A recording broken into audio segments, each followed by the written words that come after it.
NBC News on KCAA Loma Linda, sponsored by Teamsters Local 1932, protecting the future of working families. Teamsters1932.org. You're listening to an encore presentation of this program, KCAA, the Inland Talk Express.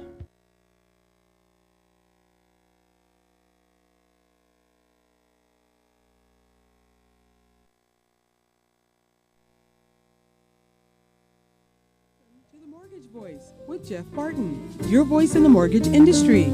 Each week on this program, Jeff and his guests share their expertise, personal anecdotes, and the latest industry news to keep you in the loop. Now, to provide you with insight and help you navigate the consistently changing world of real estate lending, here is your host for the Mortgage Voice, Jeff Barton. Welcome back, everybody. I'm Jeff Barton, your voice in the mortgage industry. Thanks very much for tuning into the show, listening to us as we come to you each and every week with information that might help you decide whether you want a mortgage, what cost the mortgage might be, maybe some real estate questions that you might have, how, in fact, I, as a buyer, am going to pay for a real estate agent when I basically can't seem to afford a mortgage. Yes, it's a big question, especially nowadays when that lawsuit went through and the NAR settled. I don't want to get in too heavily on that, but there are some changes that you have to take into account this time, this year, if you go out there and you're looking for a house. Obviously, prices are what they are. They're high, right? I mean, everybody knows that.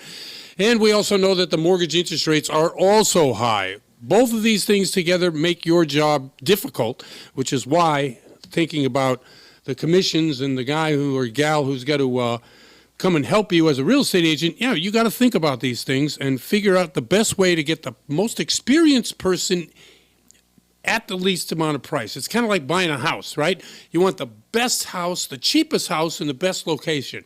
And usually that, in this market where in California, I guess Southern California, the median house costs about $760,000. That's a lot of dough. I mean, if you look across the country about other things that are available out there, whether it's in South Carolina, whether it's in South Dakota, for that matter, or New Mexico. I mean, there are house prices, they're $300,000, $350,000. Well, we're twice that plus. Southern California is a tough market to buy into. Most people that do live here for a long time have owned their house for a generation, maybe two, and the house gets passed down one person to another. There's the lock-in rate that is an issue. Of course, everyone knows about that. I got a 3% mortgage. Why am I going to sell and get a 7% mortgage? Anyway, I'm Jeff Barton. This is the Mortgage Voice. If you want to see and hear this show, as well as past shows, 10 years of past shows almost anyway, go to YouTube, Jeff Barton, the Mortgage Voice. That's our YouTube channel. And as I said, we've been there for hundreds and hundreds of shows. It's a great place to get an education as to what's been happening on a weekly basis for all that time. We don't always get it right, but we usually correct what we said in previous shows on shows that come up. So if there's something that you need to know more information about, you can always call us. You can always email us. And we also have a terrific website that you can go to and contact us that way. It's themortgagevoice.com. And when you go there, you can see our guests, past guests, guests that are on the current show, and you can contact them directly, or you can, email them or call them or listen to them again. I'm Jeff Barton. This is the Mortgage Voice. And again, thanks for tuning in. Let's get right to it. It's a little business of the show that we like to get to. The interest rates. The interest rates have been changing, fluctuating a little bit, but they've hovered around 7% for the last 3-4 weeks. 7.03% is the 30-year fixed rate. 6.44 is the 15-year. 6.48 is FHA. 7.25 is the jumbo.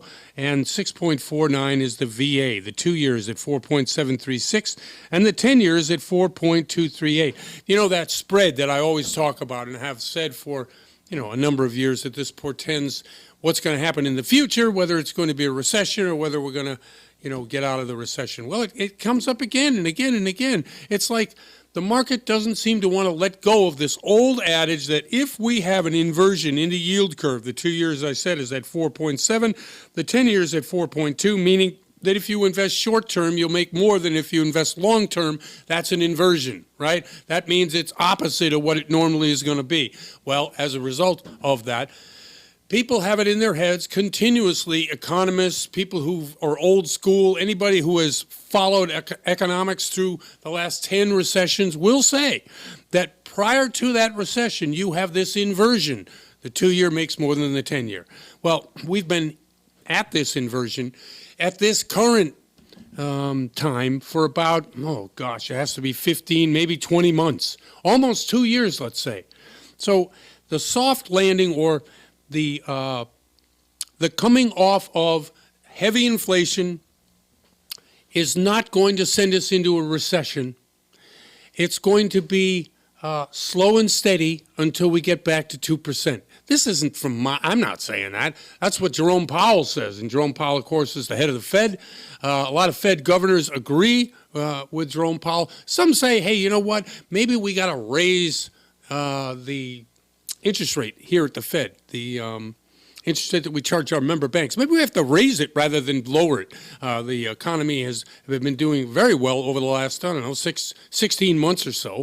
And what we see going into the presidential election is a pretty much holding pattern on a lot of economic indices. So we're probably not going to see the Fed do anything until after the election. We're probably not going to see the GDP fluctuate much more than it has been over the last 2 quarters. You'll end up having, and I have a GDP outlook here, and I'll just get right to that right away. Let's see. So the GDP tracking, now we do this every month or so, and we go to 2 or 3 different sources to find out what they think the second quarter GDP is going to be. Okay, so the GDP tracking, Bank of America says it's 1.8%, Goldman says it's 1.9%, and the Atlanta Fed, which is always the most optimistic, is at 3%. So somewhere between 1.75 and 2.75 is where the GDP is going to land, and that means, as I was saying, the economy is pretty good, right? Everybody is looking at where we are and what we're doing. Inflation is drifting downward. We're going to have some revised numbers probably in before we get the new numbers out for June. And let's see, what is it, June 25th, June 26th today? June 25th, I think. Keep your job, and is this a good time to buy a house? All of these questions are answered, in my opinion, in the affirmative. Yeah, and yeah. I think it's a great time to buy a house if you can find one. Now, inventory. The housing inventory is up 6.3% year over year, and that's a good thing. The actual numbers for the housing is, let's see it. I'll get the drum roll here in a second. Let's see. So, yes, the inventory is up 2.2% week over week and 37.7% year over year. Now, we all know that during the pandemic, housing inventory went to zip.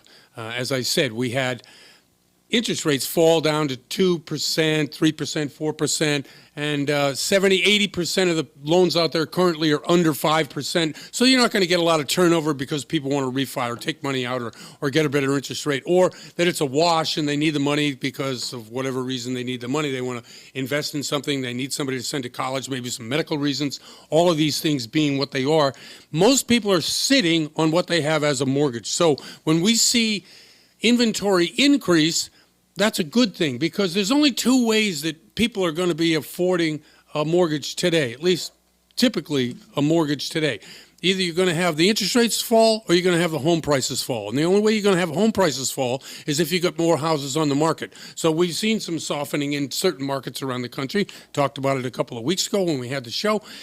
We see here in Southern California, however, an increase but not a decrease, meaning that we'll see more inventory, but we haven't yet to see the crossover into lower costs for you to buy that house. Do I think it's coming? Yeah, I guess so. I mean, it's a guess from me, but I'm not the only one saying this. This is the National Association of Realtors, California Association of Realtors are talking about lower real estate prices, and as a result of rising inventories. Now, the rising inventories, it's always why are they rising? Well, it's because we're not getting enough buyers into the market buying property at their current values, so therefore, property is going to sit longer, and as the properties sit longer, you know what happens with prices. Prices usually come down. We're not there yet. We may see some of that towards the end of the summer, but of course, if you've got kids that got to go to school, your new job, you got to move, whatever that is, you probably already made your decision. You're probably already making your decision right now. It's the end of June. Summer just started. We're about ready to go into July, August.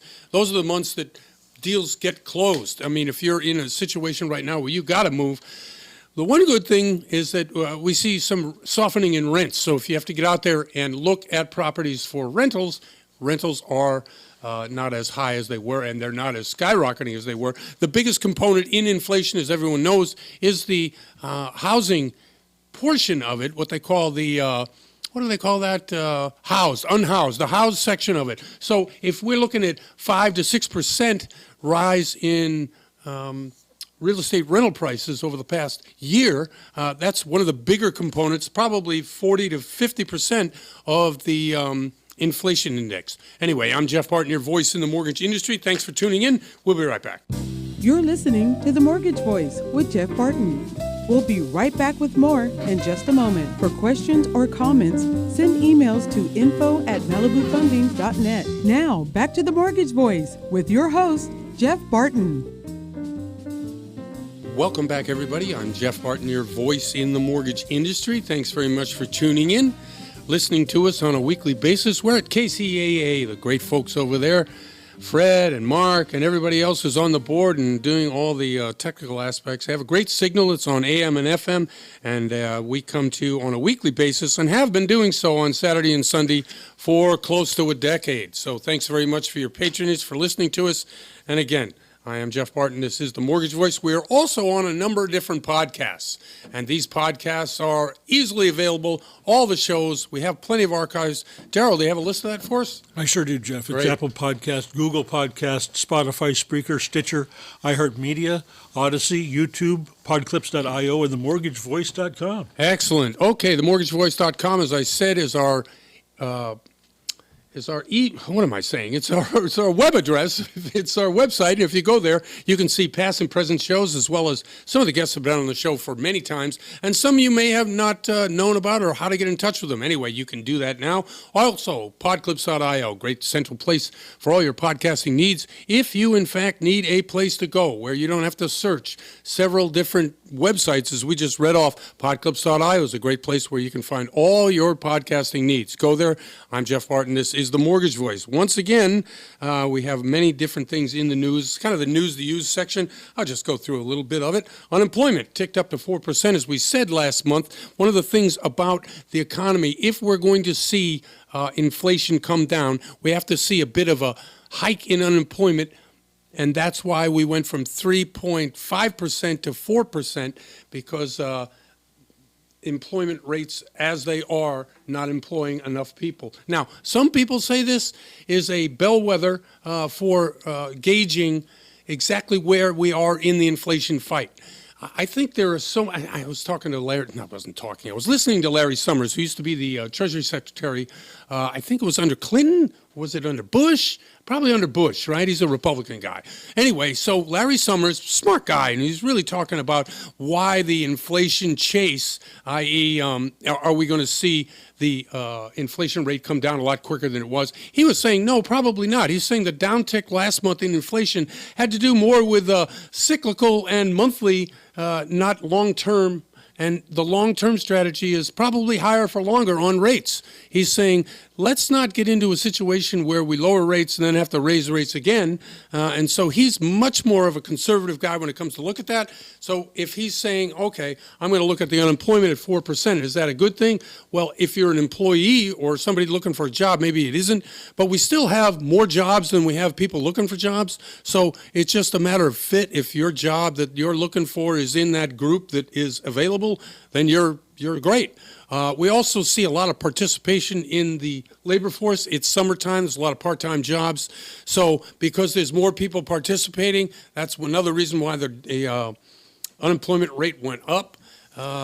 Yeah, interesting stuff as well. Okay, so in an election year, we always talk about things that matter. Now, you and I don't know, I don't get that involved in politics. Some things make me mad. I can't go on X, I can't go on Facebook, I can't go on even LinkedIn, which I used to love all these sites because it was just random things you could find from different people, opinions.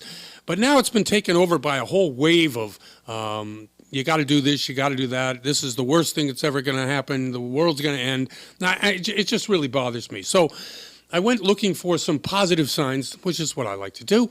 Of what's going on in the economy. Now, like football, like soccer, like basketball. I'm a Celtics fan. Celtics won the championship. Hooray for me, right? Why do I feel good? I don't know. I have nothing to do with that team other than I'm a fan. But it makes you feel good. So some of the things that make you feel good about the U.S. economy, and I wrote down several of these facts, and I don't know if it'll make you feel good enough to go out and buy a house, but it might. Okay. 4.3% of the world population lives in the United States. Okay, 4%. Let's say 4%. 26% of the global GDP is in the United States. So you look at that number and you go, wow. So the rest of the world, which is 96% of the population, only has 75% of the GDP. So that's a good thing. It just talks about how the U.S. economy dwarfs every economy in the world almost to the point where it's not a comparison at all. $85,000 a year is the per capita income in the U.S. $85,000 a year. Just as an example, in India, it's $2,500 a year. In China, it's $11,000 a year. So you make these comparisons, and we always do, about the competition, about who's the best, and about where our money is going, and about how U.S. products aren't competitive. Well, you look at what the numbers are, you can say, wow, these numbers are astounding. And one of the reasons they're astounding is because of the character and the nature of who we are and what we do here in the U.S. in terms of innovation, in terms of production, all the things that we need in order to stay competitive. One of the articles I was reading talked about the bust and boom cycle. Now that's a very famous 50s, 60s, 70s, 80s, where one industry will just dominate for a while and then all of a sudden they're gone. Well, since 2000, the S&P 500, half the companies in the S&P 500 don't exist anymore. That's only in 24 years. So the idea that we keep recycling, or we keep innovating, we keep branding, bringing up and inventing new things and new ways to be able to dominate in certain ways. It's the character of the country, and I think whoever wins this ridiculous bandwagon of a circus election that we've got going, it's still going to continue that way, because it's you, it's me. I went from a guy who was a 25, 30-year person in the mortgage industry. I sold my company, I don't know, 9 months ago, 10 months ago. I'm now in a completely different field and as successful as I was. Now, I think that kind of spirit is the kind of spirit that we need to more positively look at, rather than this person's taken from me, so we have to do something bad to them. That's just a personal opinion. I think there's opportunity out there for now. I'm lucky, right? I've got a lot of things going for me, and most prominently, it's age, experience, and money in the bank. And all these things are pretty good for anybody who's out there who has the same. But if you're young, if you're new, if you're looking for a house, housing is the best way to get into the game. 90% of U.S. millionaires did so through real estate. Okay, let's just move on. Housing is up 6.3% year over year, as I said, 37% more housing than there was last year. The Fed target rate next year. Okay, so Janet Yellen, everybody knows Janet Yellen. She's the Treasury Secretary for Biden and the Biden administration. She used to be the head of the Fed, right? So there's this long chain of very accomplished people who have been at the Fed, whether it's Alan Greenspan or it's Ben Bernanke, or whether it's the current guy, Jerome Powell. Well, Janet Yellen wedged in there as well. She says that we will hit the inflation target of 2% in 2025. That's good news. All of these things are really good news. Consumer confidence, 100.4. It's down a little bit since last month. Let's see, U.S. oil, $81 a barrel. That's West Texas Intermediate. Now, oil this summer, it's always a thing here in California. We see prices go up and we wonder why. We not only pump oil, we refine oil. But most of the oil here in the U.S., in California, is shipped out of state. We don't consume our local oil. I don't know why, but that just seems to be the way the markets run. Auto sales, the slow second half of 2024, and that's probably due to the fact that, one, we have a great deal of inflation still in certain areas of the economy. and fuel is one of them. Housing is another one, and new cars, there's another one. 15.7 million units this year. It'll be up 1.3% from 2023. And rates raise, that's what Fed Bowman says. He's one of the Fed governors, and he says that the rate for which we charge member banks, the Fed may raise rate in order to keep inflation fight going. I don't think it's a great idea, just because I think not only the equities in the stock market get killed, but anybody who's got a 401k or any other kind of long-term retirement, that's not a good thing. I'm Jeff Barton, your voice in the mortgage industry. We got a big show for you, and I'll be right back. You're listening to The Mortgage Voice with Jeff Barton. We'll be right back with more in just a moment. For questions or comments, send emails to info@malibufunding.net. Now, back to The Mortgage Voice with your host, Jeff Barton. Welcome back, everybody. I'm Jeff Barton, your voice in the mortgage industry. Thanks very much for tuning into the show, for listening to us on a weekly basis as we bring to you the best and most current information about what loan products are out there, as well as an update on real estate, some of the goings-on in the economy, certainly anything that'll get your eyes off the ball of buying. And then in this silly season, there's a ton of them. But refocusing, looking at what's available out there, and taking advantage of every situation. As I said, inventory's up, and we're really happy about that. But we need to see prices come down, and we need to see a little bit more steady look at long-term interest rates. But I'm not the person to do that. As I always say, I bring the best people on the show, and Tomas Trujillo is no exception. Been on the show many times from Jet Mortgage. He joins us now to help answer these questions. Tomas, how are you? I'm doing great, Jeff. How are you today? I'm okay. As we were talking off air, I'm hot. I don't know about you, but it's hot. Oh, man. It is hot. It is hot. You know, it's funny. It happens every year. It's freezing in California. California is one of those funny places, right? Sometimes in the summer, if you're in the shade, you're cool, and it could be 102 out. It's just a weird place that way. But where do you see where we are? And let's say I'm a first-time home buyer, and I come to you and I say, look, I've got, $100,000. I want to buy a house. What kind of loan product? My FICO score is not that great. What do you suggest to people when they come to you like that? I'm sure there's plenty of them. There's plenty of them, and the first thing I would always tell them is, because the first thing I hear is, oh, the rate. Oh, my God, the rate. And I tell everybody, look, if you wait for the rate to go down, you're never going to get a house, because as soon as those rates go down, those prices are going to shoot. Right. I mean, people back in the 70s, I remember my father, he was doing the same thing. Oh, the rate. I mean, back then it was 20%. And exactly. It was 20%, 5 points, and that's what you paid. But okay, the houses were lower, but so was the income. Right. So that's right. One day he was like, well, I said, well, you're going to buy it, Pop? You going to buy it? He said, well, son, I'm only going to get more money on this thing. The thing's going to go up in value. One day the prices, the rates might come down. Everyone gets cheaper. And he was right.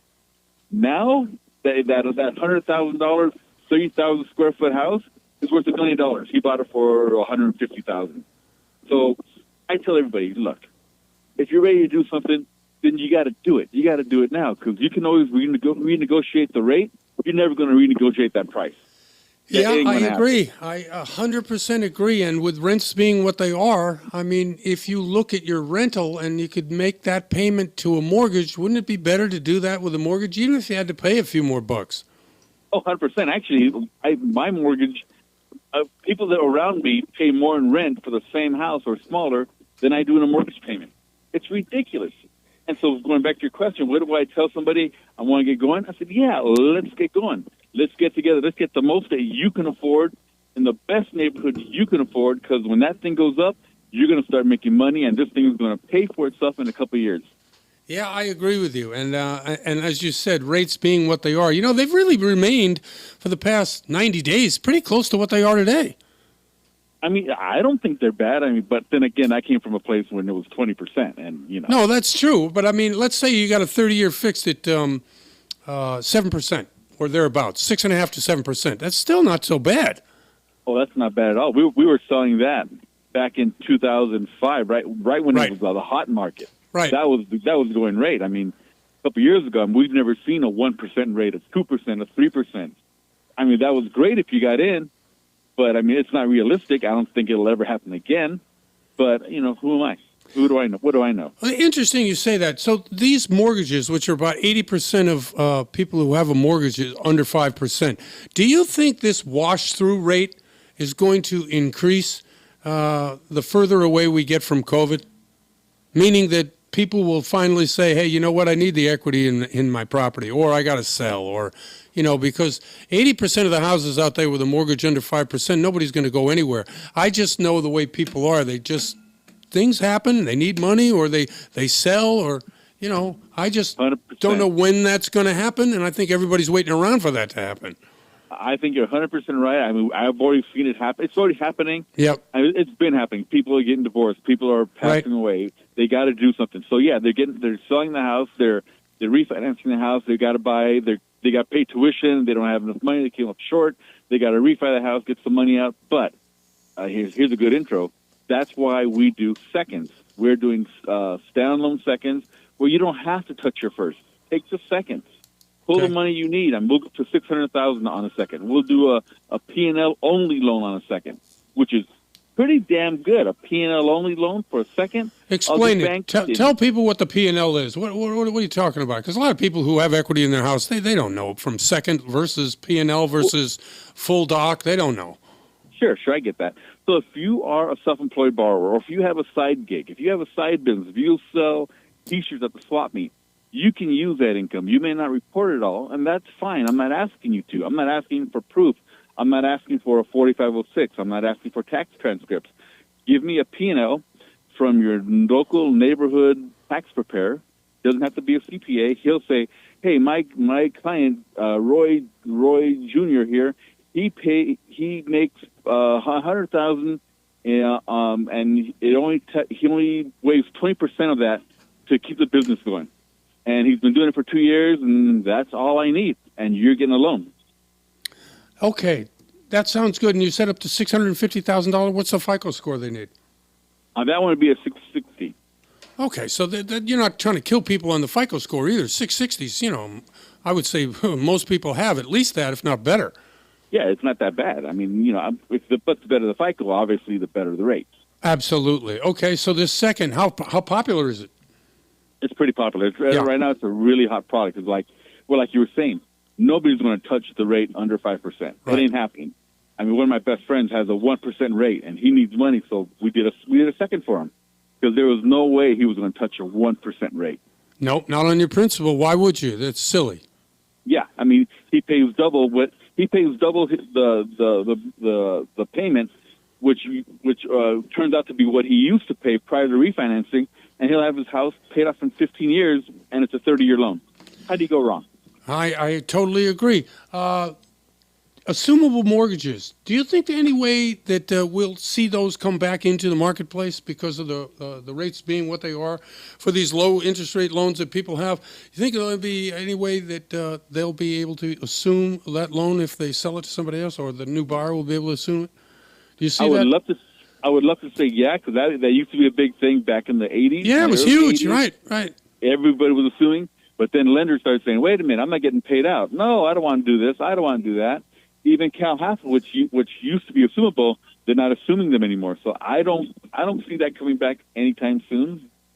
So you never know. Yeah, you never know. Well, you have your ears to the ground, and you've been in the business a long time, just trying to find solutions to the housing crisis. Do you think it's pretty much hands off? The government itself is not going to do anything unless it's a down payment assistant or some other type of program like that. They're just going to leave it the way it is and see what happens.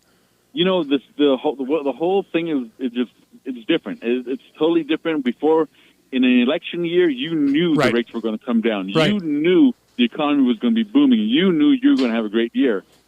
But it hasn't happened this year, which is shocking to me. It's shocking to everybody because we thought we're going to have a bunch of rate drops, but we did. We never had any of them. And now they're talking maybe September, but I don't think so. I don't right know. Before the election, I don't think so. I think they're going to be hands off on this thing. It's sort of quietly not doing anything. As I was saying earlier in the show, I think after the election you might see some movement, right? It really depends on what inflation does. But you know what? in listening to some of the economists talking about, hey, why are we going for 2%? Why don't we go for 2.5% as the bottom line figure that we need for inflation? I mean, before COVID, they were talking, they wanted to get it back up to 3%. Now it's 2% again. It's just very confusing as to why that's the magic number. Honestly, I don't even think that they know. Right. Everybody's guessing. Who knows? I mean, before, if the bond went up, you knew the rate was going to go. Right. If the bond went down, you knew the rate was going to. I mean, we all knew. We all had indicators, and we knew to float. It's not like that anymore. I mean, the bond can go up, and now the rate goes up. And yes, it makes no sense. Tomas, thanks for coming on. Listen, could you shout out a way by which people can get in touch with you about this great second loan you have? Absolutely. Well, my name's Tomas Trujillo. You can always get me on my cell phone at 323-228-5181, or you can always email me, and I am the Big Bad Loan Daddy at gmail.com. Excellent. Thank you, Tomas, very, very much. Appreciate you coming on, as always. Absolutely. Thank you, Jeff. Thank you very much. That's Tomas Trujillo from Jet Mortgage. I'm Jeff Barton, your voice in the mortgage industry. We'll be right back. You're listening to The Mortgage Voice with Jeff Barton. We'll be right back with more in just a moment. For questions or comments, send emails to info@malibufunding.net. Now, back to The Mortgage Voice with your host, Jeff Barton. Welcome back, everybody. I'm Jeff Barton, your voice in the mortgage industry. Thanks very much for tuning into the show, listening to us each and every week. We bring to you information, good information. Some of it's not great information, but I didn't originate it. It comes from what's happening in the economy, what's happening in real estate, mortgages, the rates. Actually, the rates aren't as bad as people say. All you have to do is look back several years and say, hey, 6.5%, 7%, not bad, really.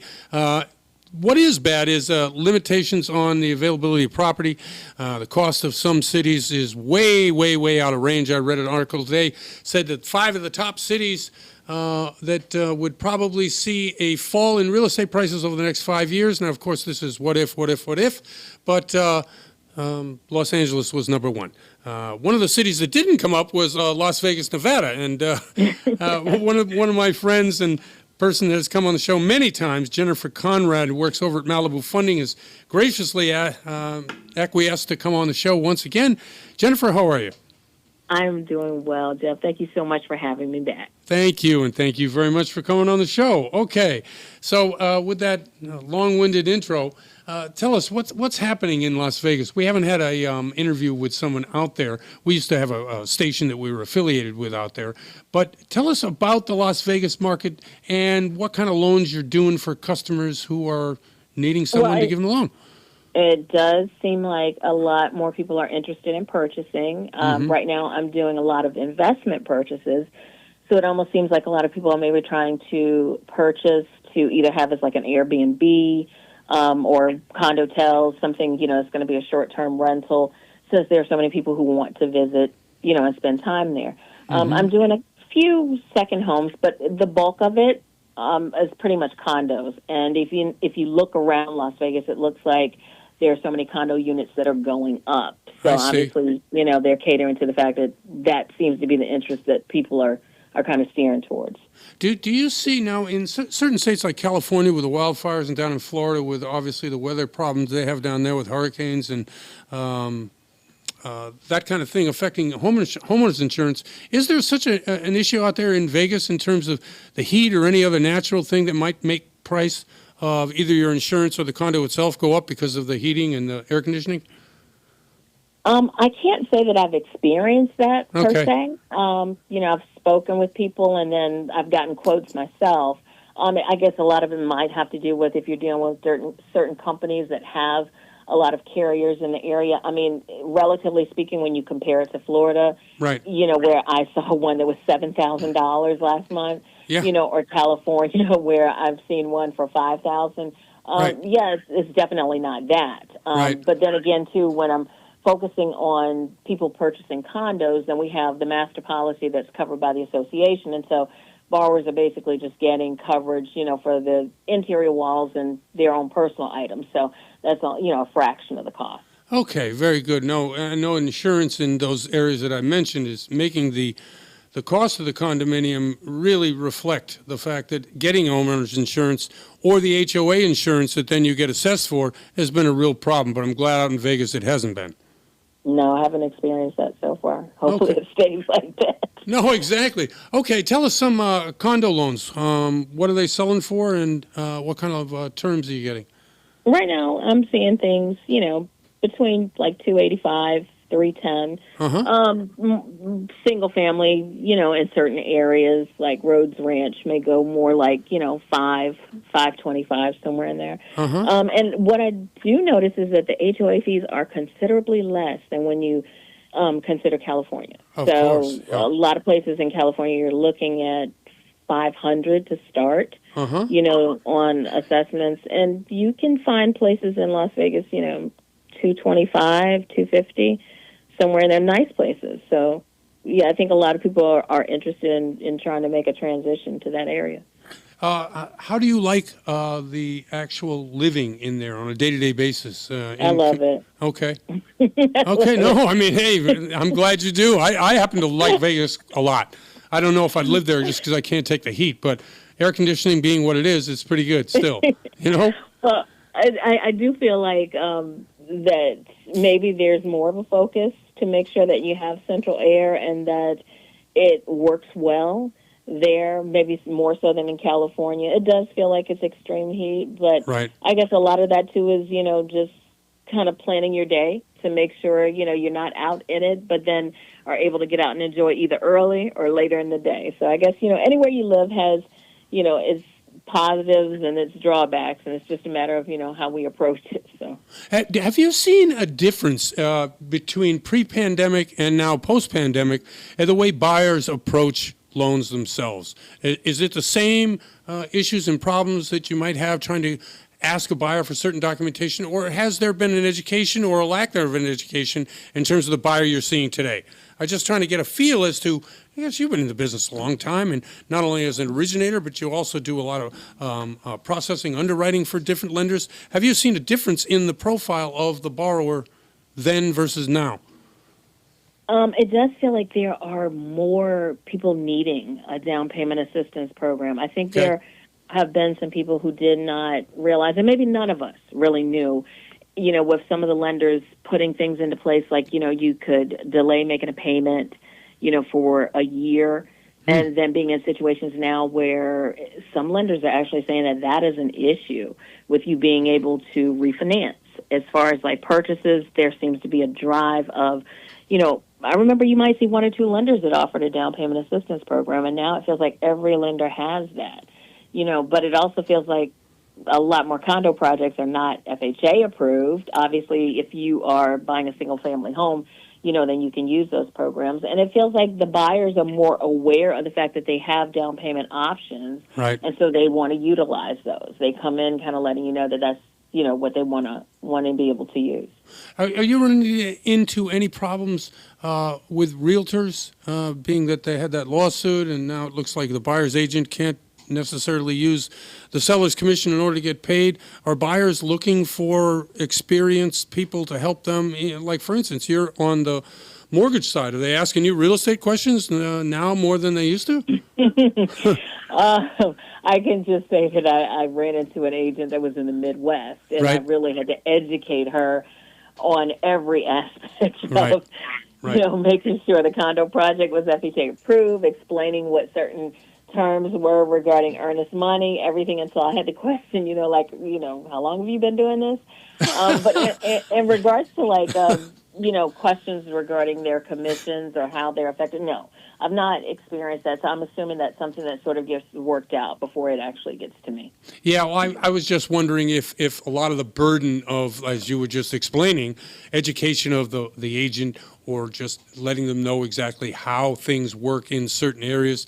Used to be when they, were paid a little bit more, you'd get more experienced agents, but now those agents are no longer doing that kind of work because you don't get paid automatically. You'd just be a listing agent and that's it. Yeah. Well, I mean, I think it's always been a situation where we were sharing information, but I can't say that, I've had, like I said, that one particular experience. Mm-hmm. But I do find that there are loan officers, if I am processing for them. There are loan officers who probably could stand to, brush up on some education because there's a lot of things that they don't seem to know. And I don't know if maybe it's because, on the processing side, you're sort of in it all Right. day, every day, and so you're exposed to more things to understand how things are changing. But Right. yeah, so I guess being on this end, sometimes you're kind of educating loan officers and dealing with real estate agents, experienced or not, and just kind of sharing information and bring them up to speed. Yeah, no, I see that. And obviously, as you fight to close loans that you've had in the pipeline for a long time, or they're done very quickly, are you seeing any difference in the tightening or lessening of lender guidelines over the past 6 months or so? I don't think it's any more relaxed. Okay. I would say that. I do think that, when you're looking at things like, borrowers who have high credit scores who are, putting down 20-25%, we're getting more, at least I am getting more property inspection waivers, Okay. even on purchases. And it used to be a time when, it was seldom that you would get something like that on a purchase. And I know I've had 3, just last week alone. Wow. So I think Wow. that has a lot to do with the profile of the borrower, but then you have other people maybe who have a few more credit challenges, putting a little less money down, and it does feel like, those files are scrutinized a little bit more. Oh, excellent. Listen, we've come to the end of it. Could you do me a favor and let people know how they can get in touch with you? A terrific loan officer in many states that you can do your lending. You're currently doing some in Las Vegas today, but Yeah. shout out your number. Let people know how they get in touch with you. Thank you so much. My Sure. number is 773-593-6831. Again, 773-593-6831. Jennifer, thank you so much for coming on. Once again, saving the day, doing well on the show. I appreciate it very much. Thanks, Jeff. Thank you very much. That's Jennifer Conrad from Malibu Funding. I'm Jeff Barton, your voice in the mortgage industry. We'll be right back. You're listening to The Mortgage Voice with Jeff Barton. We'll be right back with more in just a moment. For questions or comments, send emails to info@malibufunding.net. Now, back to The Mortgage Voice with your host, Jeff Barton. Welcome back, everybody. I'm Jeff Barton, your voice in the mortgage industry. Thanks very much for tuning into the show, for listening to us on a weekly basis, bringing to you information that you can use right now, today. You can size us up, kind of fit this into what your box is in terms of borrowing and going out there and buying a home. Although prices are high, yes, they are high, and the rates aren't the most friendly, but they're not the worst either. Anybody that's older than 5 years old will tell you, 6, 7, 10 years ago, even early 2000, prices were high. So this is a great opportunity for you to get out there. One of the best people I know who helps us always discern that from what other noises there is in the marketplace is Charles Giscombe. He's from USF, and he joins us now. Charles, how are you? I'm doing great, Jeff. Thanks for having me again. Thank you, too. Thanks very much for coming on the show. So what's happening in your neck of the woods? Tell us a little bit about some of the borrowers you're dealing with and some of the challenges that may be a little unusual this time of year. It's summer. It's hot. People get a little squirrely, and, there isn't that much inventory. All of those things are true, Jeff. Yeah. Everything. But what we're dealing with is we see a little bit of adjustment in the interest rate. I think a 30-year fix right now on an average is about 7. Right. A refinance mortgage might be a little bit lower, maybe in the high 6s, 6.95, 6.96. And, the jumbos are about 7.5, 7.375 to 7.5 and above. So at the end of the day, interest rates aren't great. They're better than they were, but they're just lingering around, where we've been for the last couple of weeks. Right. What I do know is that because of the inventory, it's not because of the rates. It's because of the inventory. It is, people are rate conscious, but, what I like to tell them and what we always talk about here is there's different value-added services that we can add to your loan to offset the interest rate. Right. At the end of the day, if you are not looking to keep your home for 30 years, which I don't know who else looks at that anymore, and Right. that is, let's do an ARM, adjustable rate mortgage, or we'll get you a lower interest rate, or let's do a longer amortization period. Instead of 30 years, let's go to 40 years. Both of those strategies allow you to get lower interest rates, mean lower payments as far as the ARM is concerned. And for the 40-year loan, it allows you a longer period of time. You're adding 120 months to an already 360-month loan term, which allows the payment to be stretched out over a longer period of time, which obviously makes your monthly check stroke lower. That's what we've been using lately to offset the higher interest rates that people have been so spoiled but not used to seeing. Because one thing I tell people is the lower interest rates may never come back, but the interest rates will adjust themselves and get lower. Well, I think what most people don't realize is that we're 2 years away from those low interest rates. It really hasn't been that low for, like I say, 18 to 24 months. And as we get further and further away from that time period, people get used to the normal and say, yeah, we can afford it or we can't afford it. I just think the house prices are so high. I was just talking to another guest on the show, talking about stuff out in Las Vegas. Now, the prices compared to, hot markets like Los Angeles, obviously are much, much cheaper. How are the house prices in some of the areas where you're looking at doing loans or doing loans currently? Well, you know what? The house prices are relative. I mean, the value is kept, like in Charlotte and Georgia. Right. Those places are going to keep their value. There's going to be a lot of people transaction. And quite frankly, when I'm talking to these individuals over here, Jeff, I pretty much just tell them, listen, mortgage rates have been volatile and remain high. And according to, all the different Freddie Macs and Fannie Mae's, right. They're going to hover around 6.8% for this week. And we should not expect them to decrease significantly anytime soon. Like Jeff said, at the end of the day, it's just if you got a good deal, you create a short-term strategy and know that at some particular point in time, like when Jeff says in the next 18 to 24 months, when the rates do readjust, in 2025 even possibly, they may fall below 6%, but they may not. But right. if you have a great deal, what you need to do is you create a short-term strategy and a long-term strategy. As long as we can see our way through to getting to a property that is going to show an upside for us, then we can create that short-term strategy. And then, hey, listen, long-term is we're going to get into that lower interest rate when they correct themselves. We'll fix it then. Right now, we should just be concerned about a good business transaction and look at those terms. More importantly, loans that don't require a prepayment penalty so that when we have to flex and react and adapt, that we have the ability to without costing us any money. Well, yeah, the prepayment penalty, now that still exists on some loans, but not on the loans that we're doing, or at least you're doing with the non-QM stuff, right? Correct. On the non-QM thing, Jeff makes a great point. There are a couple different things that help us out in this loan. There's no prepayment penalty, so you can refinance at any particular time with no penalty. Also, regardless of how high the loan to value is, the LTV, there's no mortgage insurance. So that's a great benefit too. Right. If you can get into a property that's above 80, 90, 95% LTV, there's no mortgage insurance for these loans. And obviously, they are the path of least resistance. They don't require traditional structure and documentation. And what I mean by that, for the people that don't know, a traditional mortgage is going to always ask you for 2 years W-2s or tax returns. Right. It's going to always ask you for 60 days of bank statements, 2 months complete. And they're going to always ask you for 30 days worth of payment history, paycheck stubs, whatever. If you get paid every 2 weeks, once a week, they're going to ask you for that. That's the traditional financial documentation that it's going to require to get you qualified for a loan on a traditional loan. What I mean by traditional is Ginnie Mae, Fannie, Freddie, USDA. All those loans are going to require you to have that traditional financial structure. The non-QM loans that Jeff is referring to, non-qualified mortgages, have alternative documentation, and they will require you to have bank statements for 12 months, 24 months. They'll allow you to do a profit and loss. Different loans like that will allow you to get in without traditional structure, and they also have those value-added services we talked about. No prepayment penalty, as well as no mortgage insurance for a higher LTV loan.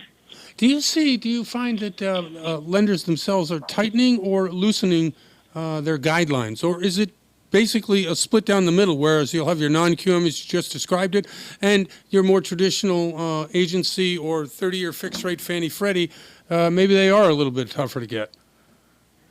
Some may be a little bit tougher. And if you're dealing direct, and what I mean by direct is if you're, United Securities Financial is a Fannie, Freddie, Ginnie seller servicer. Right. A lot of times when you're a direct seller or servicer that way, you don't have the overlays that the other broker situations or banks have. So you can be a little bit more lenient and flexible in regards to your underwriter manually underwriting a situation and just making sure that, obviously there's other concessions that we can make to qualify some most. A broker that is taking somewhere, they may not have that flexibility because there may be some overlays. If there's some credit issues, some previous credit events that have occurred, if the credit score is lower than usual, there's certain things that will that will tighten up that lenders will not be lenient upon and need a certain FICO score in order for them to qualify that loan and sell that loan. So what I see is that the non-QM is already a little bit more flexible. Will offer you probably a lower, a lower tolerance for the documentation. Right. But I will say there are some traditional loans, FHA loans, VA loans that only require you to have a FICO score sometimes only at 580 or 550. You can still get those loans done. So sometimes you trade off the benefit, and that is if you have a low FICO score, but you have traditional documentation, you can provide those documents that we discussed. That's still a good loan for you because it also is a lower down payment loan for individuals who make good money, who are paying their monthly bills, but just may not have enough money to save enough for a larger down payment. These loans are super beneficial and super helpful for individuals who can qualify in the traditional box. But if you have the other documentation and have a little bit more down payment, non-QM may be the way to go. Excellent description on the way you look at, and the same way I look at the non-QM world as well. We've run out of time, unfortunately. We'll have you back, as we always do. You're our favorite go-to for this kind of information. Charles, could you let people know how they may be able to get in touch with you, terrific loan officer, help them get a loan? Thank you, Jeff. You can get a hold of me at area code 725-577-8761. That's 725-577-8761. Or you can email me at cgiscombe@usfwholesale.net. That's cgiscombe@usfwholesale.net. I love that, usfwholesale.net. Excellent. Okay, thanks, man. Thanks very much for coming on the show. Thanks for having me always, Jeff. Pleasure. Thank you. That's Charles Giscombe from USF. I'm Jeff Barton, your voice in the mortgage industry. We'll see you next week. You're listening to The Mortgage Voice with Jeff Barton. For more on today's topic, visit www.malibufunding.net. Southern California's Inland Talk Express is KCAA. This segment sponsored by our friends at the all-new Sammy's Restaurant. Sammy's is now open in Calamasa at exit 88 off the 10 freeway next to the Jack in the Box in the former Bob's Big Boy Restaurant. Not to name drop, but Sammy's in the former Bob's is a lot like Norm's.